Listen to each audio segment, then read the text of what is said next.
Hey, this is Jesse from the Nixons, and you're listening to Blevins Nation.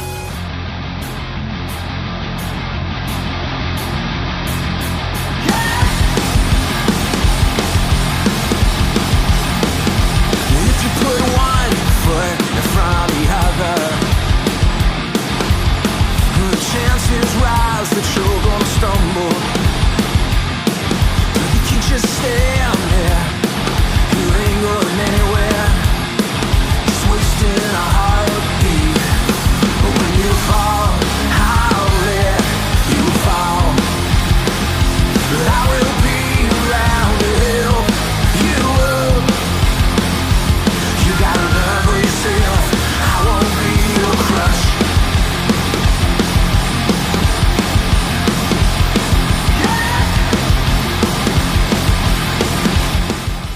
Blevins Nation Entertainment and BlevinsNation.com, the place to go for all the best in rock and roll music, new rock, and podcast.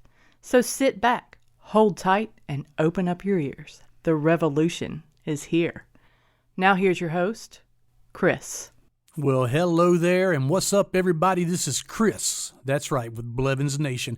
Yours truly, of course, lead singer of the band Voodoo 13. And I bring that up because Voodoo 13 has a show coming up in less than 2 weeks at the Thompson House in Newport, Kentucky. That's right, the Thompson House. And that's going to be Voodoo 13 opening up for Sponge and the Nixons on this leg of the tour. We are only playing at the Thompson House, but this is going to be one hell of a night. It's the last show of the tour, and big things always happen on that last night of the tour. You never know what's going to happen, but it's going to be a kick-ass show. Got one of the Nixon guys on the show tonight. Is Mr. Jesse Davis, guitar player for the Nixons, and we're talking to him on the podcast, and so everybody stick around, check it out, listen to it. You can check them out on the Nixons on Facebook and all your social media and stuff like that. Also download their tunes on iTunes, Spotify, stream them, all that kind of stuff. Pandora, iHeartRadio, all that good stuff. And you can get their physical CDs from their first couple of CDs they released back in the late 90s, actually mid 90s to late 90s. But yes, check them out. Check out Sponge. Check out Voodoo 13 at v13official.com. We're on Facebook and all that stuff. Definitely check out BlevinsNation.com and on Facebook and Instagram and Twitter and all that. But without any further ado, this is me talking with Mr. Jesse Davis of the Nixons. Yeah, I actually saw Zach play in Mississippi, a few years back, doing, I guess it was a solo thing he was doing. Gosh, that was a while back. Saw y'all in 97, like I told you on a text message, or message, that Texas Motor Speedway at the VH1 Music Fest. And that was, yes, wow. And that was on the night before the big shows, And y'all had just came out with Baton Rouge, and I was, of course, already had been listening to you from the first album from 95. So, wow. That was awesome. Hell of a show. It was at night, and that place is huge. So, very cool. It was like the pre-show, I think it was, is what they called it. So, yeah, it was the night before, and it's crazy how anyway, you have like thousands of shows, but that's one that, for whatever reason, always seems to, people will mention it. Hey, I was there at Texas Motor Speedway. And, well, that's the only... I remember it very well. Yeah. It was cool. That's the only VH1 music fest that they had that I know of, I know, it was the whole deal was pretty unique thing. Mm-hmm. And even for Texas Motor Speedway, it's kind of unique. It was fairly new, and that place is huge. Oh yes. But it's crazy. Are you from? How did you end up there? Are you from Texas, or? No, actually, I'm from Mississippi, and I live in Cincinnati now, Cincinnati, Ohio. But Right. yeah, and So that's where you're at. I was going to ask you that. You're in Cincinnati, huh? oh yeah, yeah, That is awesome. yeah. Been here 5 Had some years. good times there. Oh yeah, I'm Oh, sure. yeah. I'm sure. Yeah, y'all ever It's a played neat city. Bogarts? Yeah, we have. Okay. Yes. Okay. And we've been through there several times, at least once or twice on every album tour or whatever. But Yeah. like it's a really neat city. I like the state. I like the area. It's a neat yeah. area. Well, within an hour and a half drive from Cincinnati, you can hit have tons of cities. I mean, Dayton, Yeah. Lexington, Kentucky, Columbus, Right. Indianapolis, Indiana. So you can go to shows. That's what I mean anytime by the you area. want. It's like the region, that whole, I don't even know what to call it, but it's like sort of the heart of America, but just it's where it is. Oh yeah, yeah. A lot of really good cities in that area. We call Really it the neat. tri-state area, but it's Right, yeah. well, cool. So how Good did times in that town. Oh yeah, yeah. So what prompted to get back together in 2017? It was something that we had kicked around actually for a little while. John stays pretty busy with Seether. Seether's a hardworking band, and so we were all just kind of in our own worlds doing what we do. I had a studio in Oklahoma and did a lot of producing of Oklahoma bands and things of that nature. Okay. Ricky's in a city called Logan, Utah, which is real near Salt Lake City, and Zach was just knee deep, entrenched in his Warner Chappell songwriting deal in Nashville, and had and still has a lot of stuff going on. But John would come off tour inevitably, because John and I still live in Oklahoma. We'd start talking, and it just kind of prompted us to get in touch with each other, reach out to each other, and finally it all worked out to where we could could do it. Is what really happened. And we initially started it out with just, hey, let's play a show, Mm-hmm.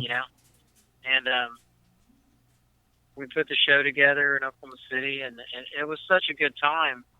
It's crazy. I think can't even describe. Really. I think we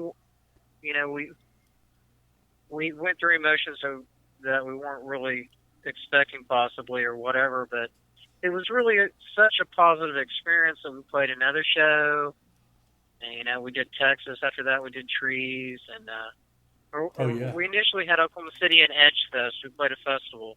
Okay. Then we did Trees, and that sold out. And then it was just like we were having so much fun. It just one thing led to another, and then like you had mentioned earlier, we recorded new music, and it's crazy. But it's been almost 2 years, around 2 years, and here we are now, and it's like wow. Initially, we did a song called "Song of the Year," Yeah. and we had a lot of fun with that. And then, we recorded a batch of songs that haven't all of it has not been released. We actually just released another new song called Favorite Lies, like last Friday. Like Yes, literally I saw that. a couple of days ago. Mm-hmm. So, second single from this batch of music. And, we're with new management now. Okay. Artist War Management and Artist War Records, and we're with a new booking agent. Shapiro. Yes, Dave Shapiro, Okay. with STG, which is Sound Talent Group, and Right. it's been crazy. This has all come together fairly recently this year, and it's just kind of snowball.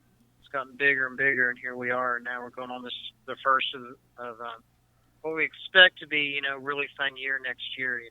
These are the first dates out on the road, Okay. so we're pretty excited about it.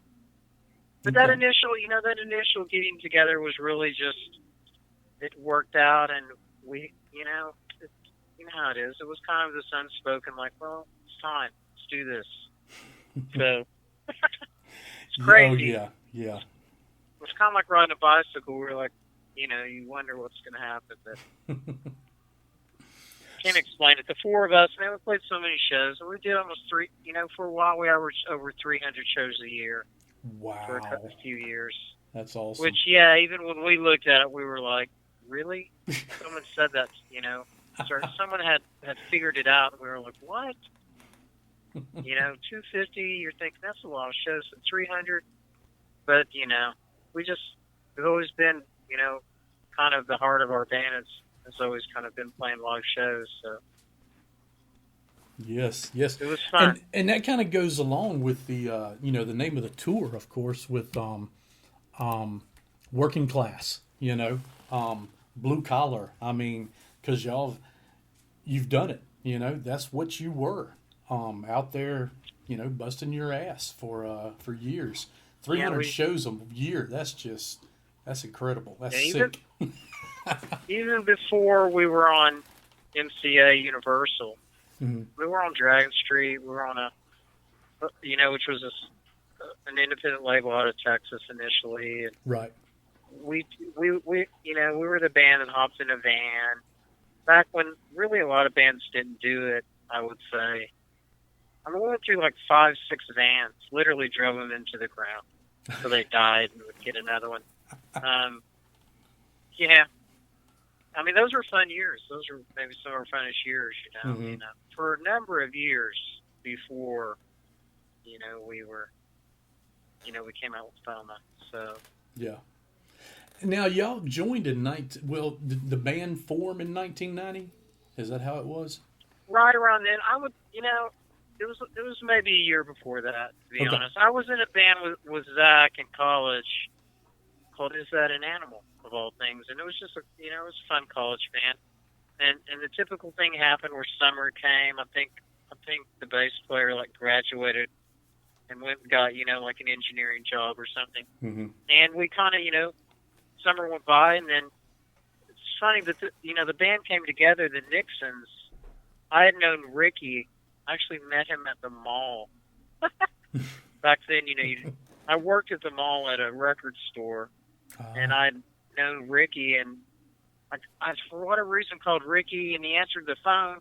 Back then, people had landlines, and he was like, I just walked in the door. He had been out of state, and then, I'd been working with Zach, so we had that. And then, later after that, we found John, literally, on a search for the best drummer we could find. Mm-hmm. And John, when John joined, it just, there was it just kind of clicked. There was a chemistry, yeah, yes, definitely. And a lot of our hundreds of shows later, yeah. It paid off. I tell every band, you do have to get out there and make yourself available and do, have that kind of do whatever it takes mentality, so to speak. Yes. Yeah, especially at the start. Through your whole career, really. But, and I've told that to, the kids and people, and forever, you've got to get out on the road. You've got to get out there and be seen. Nobody's coming to Jackson, Mississippi to see you, and if you, it's true, Yeah, if you believe in what you're doing and your music and for yourself or whatever, every band I kind of think has their own destiny and path, and you just have to set goals and go and achieve them. Everybody's path is different, but you have to put in the work, no doubt. Not just touring, but on the music and on your craftsmanship and songwriting and everything. Nowadays, especially more than ever, I think it's a 360, is what they call it. It's every aspect of it. A lot of bands manage themselves pretty much, and you just, you learn as much as you can about everything that has to do with the business you're in, and you just put in whatever it takes. Like I said, which inevitably will be a lot of hours. Oh yes. A lot of Yes. Yeah, it's like playing an instrument. You have to kind of Have to hone that skill. Almost. Yeah. Yeah, man, no doubt. And just do whatever works for you. I mean, everybody's different, so whatever works for you, do it. Oh yeah. And I preach this all the time on my radio show and my podcast and everything. Is it's an independent world out there now in the music industry, unless you're pop or R&B or something like that. The rock world is not, unless you're Shinedown or Five Finger Death Punch or somebody like that, you're not on a big label anymore. And it's an independent world, and even though you're still on a label and you might have management, you might have this, it's still grassroots. Even though there's the internet, you're not sticking a flyer up on a board, on a billboard or a bar or this or that. But, a lot of these people now, they think, oh, well, if I post it on the internet one time, it's good. No, you've got to keep on every day, all day. And if you alienate people, it's shit, that's part of it, But it's got to be, it's a full-time job, promoting your band. You have to learn about whatever tools are out there. Now you mentioned the internet. I mean, and there's so much available, and you have to figure it out. And it's exciting though, because I mean, it doesn't have to be like Five Finger Death Punch or these bands you mentioned. I mean, no, it doesn't. Now you can, with technology, you can record fairly. I mean, even record yourself, whatever you have the skills to do or whatever. And put music out, and you don't need to sell 1 million. I mean, you start wherever you start, and you build from there. And it is exciting in that sense. I mean, it seems like there's more bands than ever, more artists or whatever. But at the same time, I mean, it's exciting. I think because there's a lot of new music being made, and yes, and the tools are there. But like everything you say is true, though, Chris. I mean, you have to, you gotta, I call it perseverance, and yes, just keep pushing, man. That's what you gotta do. Oh yeah. Well, no. And so many people get discouraged and quit. I mean, I've done it, God, 1 million times. It seems like, and yeah, I mean, and if I would have kept going, you never know what would have happened. And that's when you kick yourself in the ass. Yeah, and you can't. I mean, everybody's like that. I mean, there's a lot of what ifs or whatever, but that's why I say if you believe in what you're doing, and you are fortunate enough to either find people to work with, and it might not be bandmates. I mean, it could be a recording situation or whatever. You just have to, have this kind of philosophy of, you never know, because the industry is really a full circle thing. You're always going to run back into whoever. I mean, and it's more smaller world than people realize. And you should always, be humble. I think that's the first rule of thumb, is be humble and be willing to learn. Yes. And treat everyone the way you would want to be treated yourself, and if you kind of stick to, I know it sounds cliched, but these kind of basic philosophies, you'd be surprised at how good a fortune you'll come across. And you need help. I mean, look, every band needs people that are there, not just the fans, but people that are willing to stick their neck out or whatever. Yeah. So yeah. Always remember that. I think just in the last 2 years of me doing interviews with musicians and stuff, I have learned so much more than I ever knew in my 30-something years of being a musician. It's just so many things have rung a bell and went, wow, Yeah. And now I'm able to form my own opinion of what these people say without saying, oh, they're right. I think they're Yeah. right in some points, and some I don't. So Yeah. but let's Like get I back. said, everybody has their own path. Yeah, Oh yeah, yeah, you have to be passionate about what you're doing too. It's like really what we're talking about here is music, and I'm a fan. I mean, I think we're Exactly. all for fans first, and you gotta be, you better love what you're doing and all yeah. that. I definitely love music, and it's crazy, man. I just went to the Guns N' Roses show and stuff like that, and Oh really? or it could be the smallest band, a band I discovered, and Uh-huh. locally, maybe there's 10 people there, but man, I appreciate good music. Oh yes, yes, most definitely. Now, are y'all just going to release singles until you put out a full CD, or I how's think that that working? I think at some point there will be a collective release. Okay. Next year is the 25th anniversary of FOMA, the Okay. release of FOMA. And I think we're going to do something to commemorate that. And at the same time, I think this batch of new songs that we have will at some point be collectively available for sure via vinyl. And I think it will be put together, as an entity Okay. and available, in the digital realm as Very well. cool. Very It'll cool. all be released. Yeah. We're taking it, we're being deliberate about it. And we have a fairly new relationship with our management. And, we're working out the details. And, I think Very right now cool. we want to get out and play some shows. We've got this, these new songs out, and we're just excited about that situation. Oh yeah, yeah, definitely. And the place y'all are playing, it's a man. It's have you ever played the Thompson House before? I don't know if we have or not. Cannot remember that, Okay. to be honest. It's in Newport, Kentucky. It's right across the bridge from Cincinnati, and it's a little history about it. It's where the guy that created the Tommy gun actually grew up. Wow. So yeah, that's it's a neat place. Yeah. Sounds awesome. That's cool. Oh yeah, yeah, it's very cool. So can't wait for that show, man. That's gonna be amazing.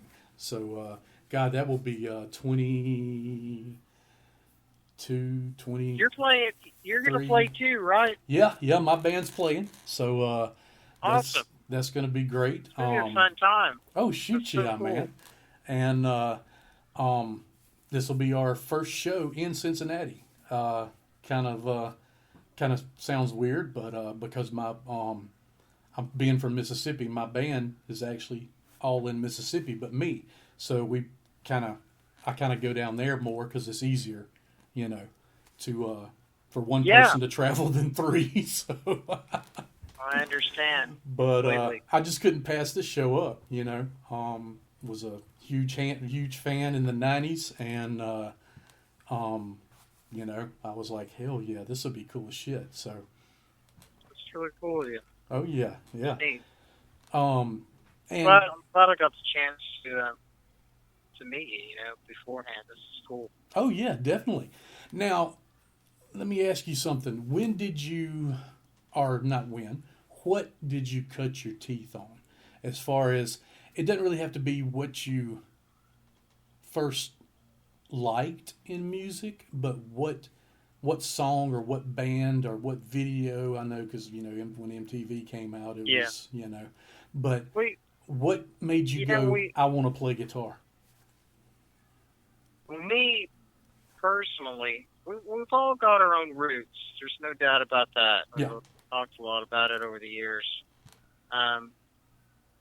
Me personally, I'm the older of all the four of us, Okay. and I go all the way back to being a kid, in the late '70s to '80s music, Yeah. in high school and post high school. I was a big fan of the guitar heroes, like Eddie Van Halen and Mm-hmm. all the '80s metal, and and then discovered bands like REM and The Cure and Slim Souls and then went into Pixies and which led to like Nirvana and it's crazy. There's so much music. I worked in record stores, so I was exposed to a lot of variety of music and but I grew up as a kid loving the radio. To be honest, I think we all kind of have that in common.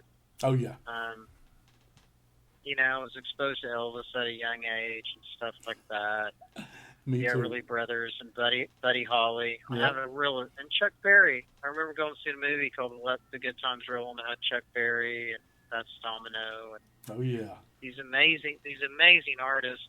Chuck Berry was probably my first guitar hero, and in a lot of ways made me want to pick up the guitar. That's Something cool. about him, Yes. his music, and I have a definite connection to 50s and true true rock and roll, so to speak. Yes. And just led into that 80s music, man, and and 70s top 40. To listen to Casey Kasem top 40, but Oh yeah. but it's gone on through the 90s. I mean, I can name bands from every era that have influenced me in one way or another. Yes. It all kind of goes in the pot when you're writing songs. It's like a stew.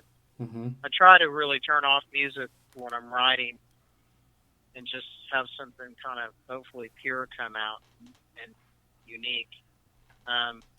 Guitar's a crazy instrument, man, because there's guys like Kurt Cobain, and then there's guys like Yngwie, Yeah. and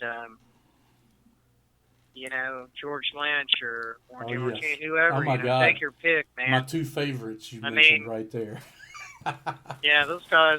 That's really. I mean, when I was woodshed, and when I was young, and just sitting in my room playing guitars for hours and hours, like the geek nerd that I was in those days. That's what I was trying to do, man. Play those solos and those riffs. Oh yes. And then then you discover stuff like Metallica and Megadeth and all that. I mean, and then, sheesh, man. I mean, in punk rock, I discovered, the Sex Pistols and the Ramones. And, Mm-hmm. I mean, it just all was like, wow. I think discovering bands, and also, being from a city that had the Flaming Lips Yes. and the Chainsaw Kittens, the Nixons have always had a punk rock side to us, a garage kind of side to us. But those kind of bands made me think, man, if they can do it, I can do this. I mean, Yeah. I can write a song. If Wayne can write a song, geez. But Oh yeah. or whoever, the Ramones, there's something about punk rock that hit me hard. But it's all kind of goes in there, like I said. So, Yeah. but I'm kind of an old school, guitar hero kind of guy. Yeah. You know. That's cool, And you mentioned Chuck Berry, and one of my favorite things, I can't remember what it was on, but it was him and oh God, what's his damn name from the Rolling Stones? Keith Richards. God, I almost forgot his Keith name. Richards, yeah, I'm a huge. It's funny I didn't mention. I'm a big Stones fan. Keith. It's funny, but he just has he's got soul, and the way he plays, even the way he plays just rhythm. Mm-hmm. It's amazing. I learned a lot from Mr. Richards. There's no doubt about that. Yeah. But him and Chuck are playing, and they're in a studio thing, and they got a drummer and this and that and the other. And Keith walks over and tries to change Chuck Berry's amp, and he got a little ticked off at him and told him, he said, "My amp is the way I wish it to be. Don't touch it," Yeah. And I was like, "There you go, Chuck." Yeah, he's something else, man. So I'll have to look that up and send you a link on that, because it's got to be on YouTube. But it was some special thing. I forget what it was. But yeah, very cool. So very cool stuff there. So Well, what y'all started in, gosh, 90. That was on the heels of the grunge takeover. Yeah. And the I think grunge really kind of started, way before it broke. it I did. think it's just a culmination of a lot of guys that listen to, like you mentioned, the Stones, the Who, Led Zeppelin. I think everybody was exposed to Zeppelin. And then you put in, a lot of these other influences that were going on, whatever it might have been, like I mentioned, Pixies, whatever, the Melvins. Yeah. There were bands that were already going on that influenced, I think, kind of everyone. Husker Du was a band from Minneapolis, and Oh, yeah. Soul Asylum, and the Goo Goo Dolls back then were just kind of this punk rock. They were punk, exactly. Thing. Yeah, and I can name a bunch of bands that probably people have forgotten about, but I think everybody was listening to a lot of underground music, and at the same time, we all grew up being exposed to Zeppelin and, whatever. We were real influenced by the Who, Neil Young, stuff like that, yeah. the Rolling Stones, of course, the Beatles. I mean, how can you not mention that? Yes. But, and then you throw all that in there, and punk rock too, and I think grunge just kind of happened, man. So it's an interesting phenomenon. Yeah. It is crazy interesting. It's funny when you talk to guys like the guys in, Alice in Chains or Soundgarden, or take your pick of any grunge band, Pearl Jam. I think they all kind of have this common thread. So all big music fans. It's a really cool period to have been in the middle of. Oh, yeah, And, yeah. I mean, I'm a huge Blind Melon fan. They weren't grunge by any means, but of course they came out at the Yeah, time, they were really unique and super talented. Yes. Cool guys. Very talented. Yeah, very, very unique. I mean, really, really cool songwriters and style of the band. I agree. Now, There's so many good bands that came out of the 90s, man. There's so many good bands. There are. Crazy. And a lot of them that were forgotten about, Yeah. But I've got a question. I've always wanted to ask this to somebody because y'all actually became big in the 90s. But, and not saying y'all were this way, or I can't even think of who now. It's been so long ago. But a lot of bands steered away from the solos because, and I struck it up or chalked it up to the fact that nobody wanted to stick out. They wanted to stick out as a band, as a group, not an individual. Yeah. Did you notice that a lot? It's hard not to really notice. I think there was a definite sort of, I don't know what you call it, a resistance to the 80s metal. Exactly. The commercial, it was really commercial. Mm-hmm. And then, when Nirvana broke, which kind of happened overnight. Yes. And, even, especially in the industry, I think it caught the industry totally by surprise. I mean, the guys in the business, guys at record labels and stuff, talked about it in that sense, like, wow, didn't see that coming. And, like, it just happened in 1 week. I know. And that had to influence everything. I think a lot of it came from producers and the labels, and I don't know if it happened with the artists so much themselves.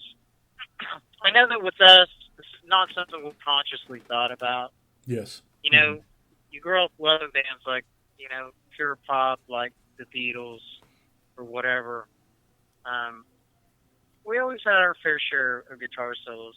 Yeah. On Foma, there's a lot of guitar solos. So I think... a lot of bands didn't go that route, but some did, And it was just, it kind of stuck out because back in the 80s, of course, everything was, if it didn't have a solo, it was not a good song, I don't even know if one didn't have one. So, but yeah, but I'm a And of course, I'm a guitar player, so I'm going to be defensive and be like, more solos. Come on. exactly. I, de- Yeah. I definitely. No, I mean, yeah. Hmm. Well, I'm a guitar player So, too, but I'm a riff oriented guy. I've never been I've never been a shredder, or, I don't play lead, in other words. So, singer songwriter and riff guy. So a that's lot of me. people aren't aware that on a song called "Drink the Fear of Foma," Glenn Tipton from Judas Priest guested. Really? I think a lot of people are aware, but I don't know, for whatever reason, we don't mention it a lot. Yeah, I'll go our back and check producer, that out. That's cool. Drink the Fear, man, he and I go back and forth on that song. Just Awesome. on solos. That's cool. And for me, that was like, are you kidding me? I mean, yeah, um, a guitar our hero right producer, there.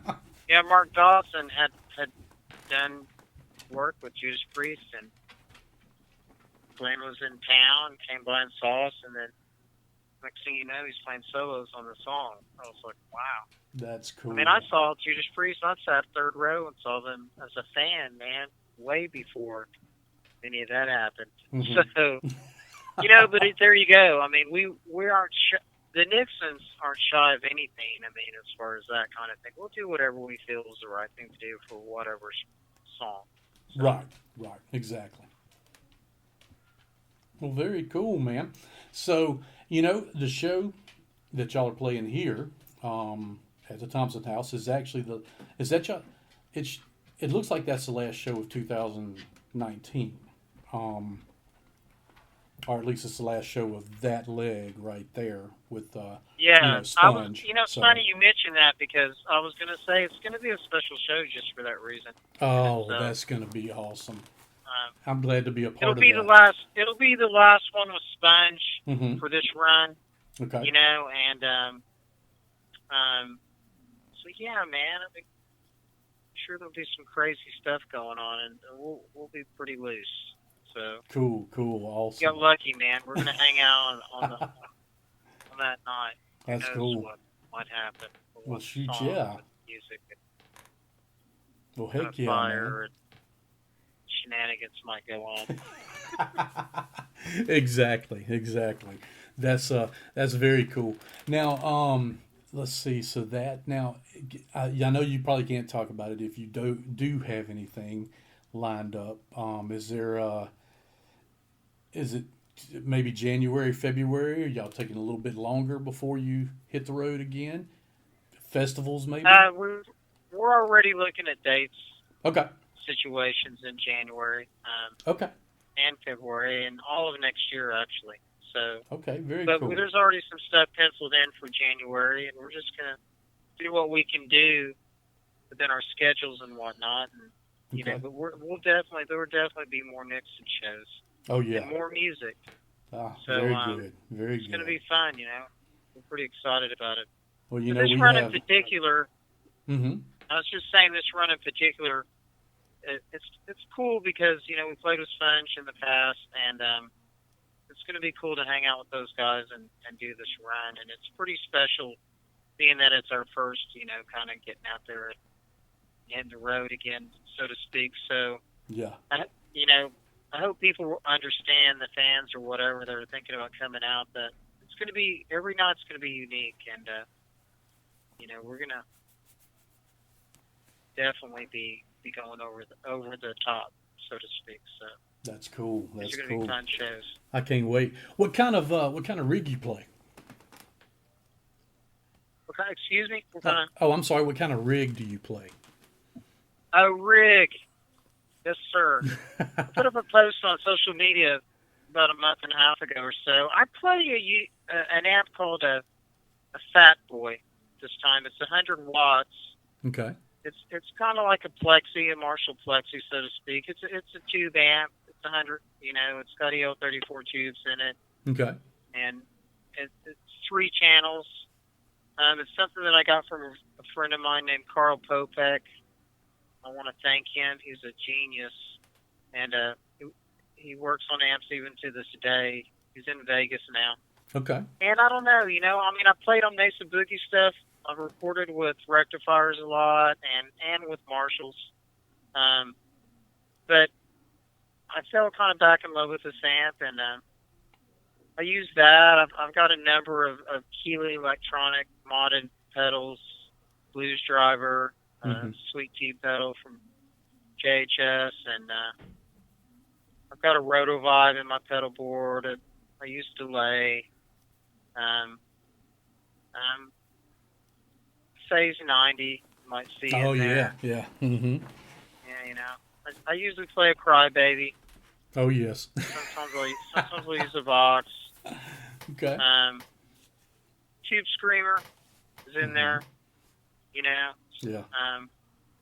Always had a love for Tube Screamers, something about them. But, I'm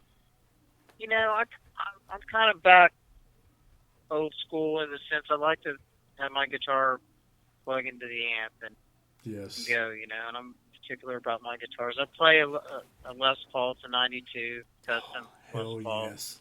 Hell yeah. Flying D. Mm-hmm. Cool. I've always wanted Bringing out one. bringing out a BC Rich on this run that I haven't played in years. It's a guitar that I used on quite a bit in those years around Foma and Halo.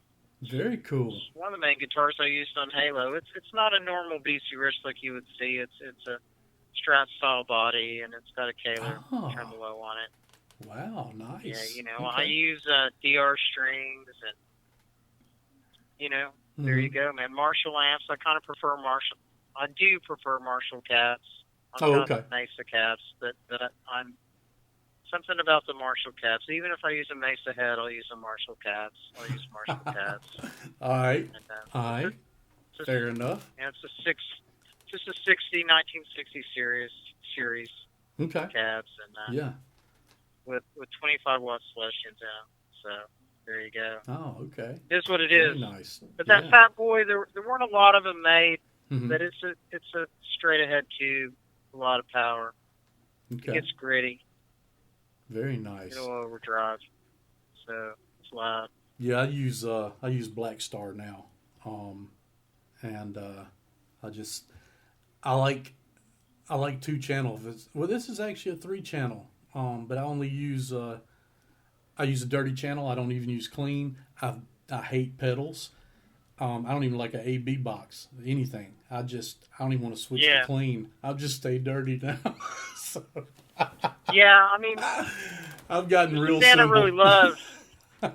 Ricky turned me on to a band called Red Fang. They're from Portland, Oregon, and those guys use no pedals. They just plug straight into their amps. Mm-hmm. It's awesome. I mean, and I think that to me the sound comes from the guitar in your hands. Yes. And the guitar is important. How you play, but man. Mm-hmm. I'm kind of like what you just mentioned. I want to plug into the amp. I'll use pedals for whatever reason, solos, whatever. Yes. Texture. Oh yeah, definitely. To go over the top or whatever. Mm-hmm. But it's pretty simple. I'm pretty simple compared to most cats out there. Yeah. Yeah. Well, I used to run sound a lot, and I always run across these guys that had a Mesa Boogie triple rectifier sitting on their cabinets, and then they had a processor running through, and the only thing they used their triple rectifier was as a damn power amp. And I'm like, what in the hell is wrong with you? Dual rectifiers, that's anything. basically what it is. In those situations, it is just like, might as well have a PA amp up there. I hear what you're saying. My rectifiers, I've got some old dual rectifiers from early on. I plugged into because I'm bringing one as a backup, and I plugged into it the other night, and I was like, man, that thing sounds pretty sweet. Crank. Yes. But they get really good overdrive just out of the heads. Yes. I think the head has to have that overdrive itself. To me, it's got to come from the amp, and that's where you get your kind of unique sound. Is to me out of the amp.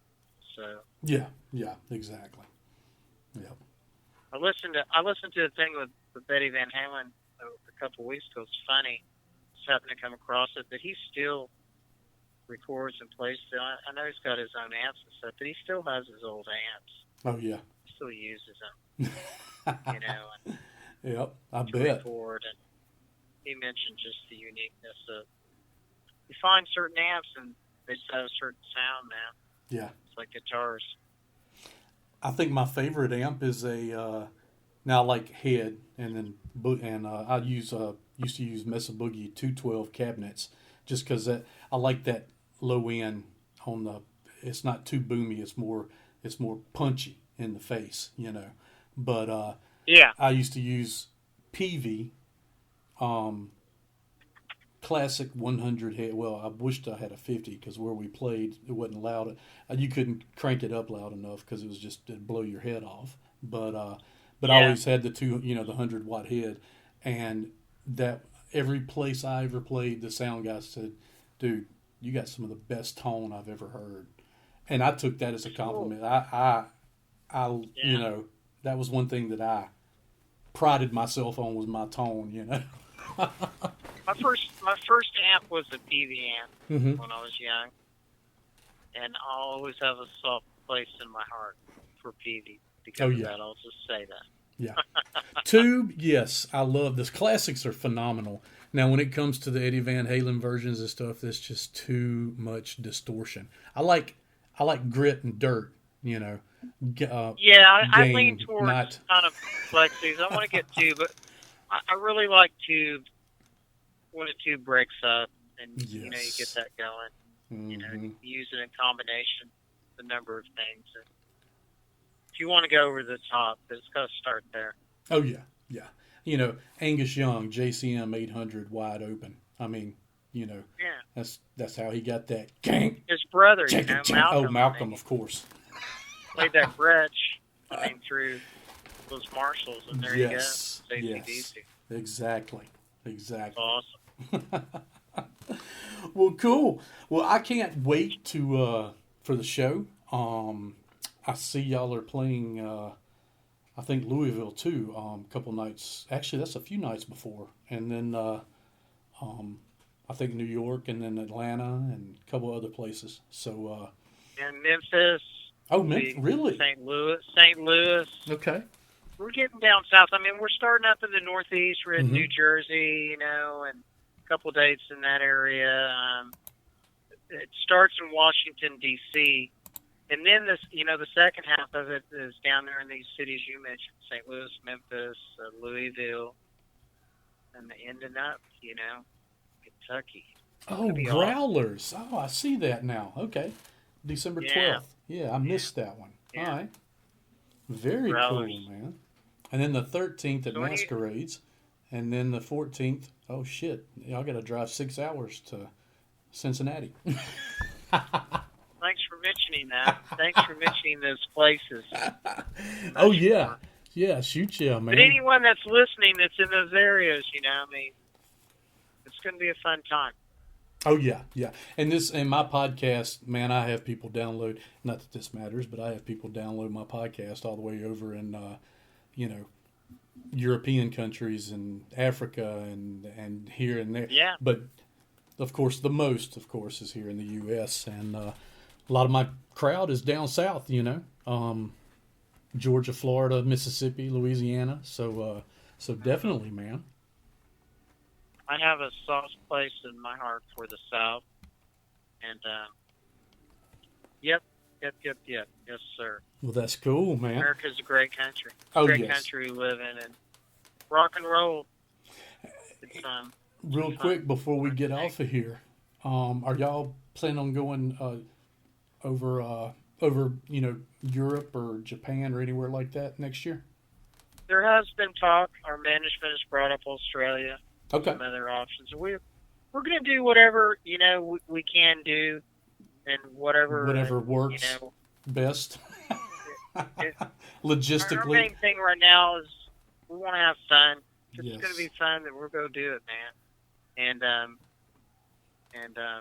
that's kind of our attitude at this point. we're having a blast. It's been really, really a unique and fun experience, and it's cool. I mean, you mentioned the '90s and all that. It's cool to see a lot of our friends and out there right now. And people are kind of, a lot of people like you. You mentioned the show you went to in Texas, or Yes. Or you're getting to see these bands again, and it's really neat. It's a neat mixture, and I think rock right now is a lot of newer people that are discovering, the music from that period, and at the same time, a lot of bands like us are putting out new music, and it's really neat and exciting. It's fun. Rock needs it. So. Oh yes, definitely. Rock and roll. Now, are the new songs that like the new one that just came out, and then of course CRUTCH, are they on digital platforms?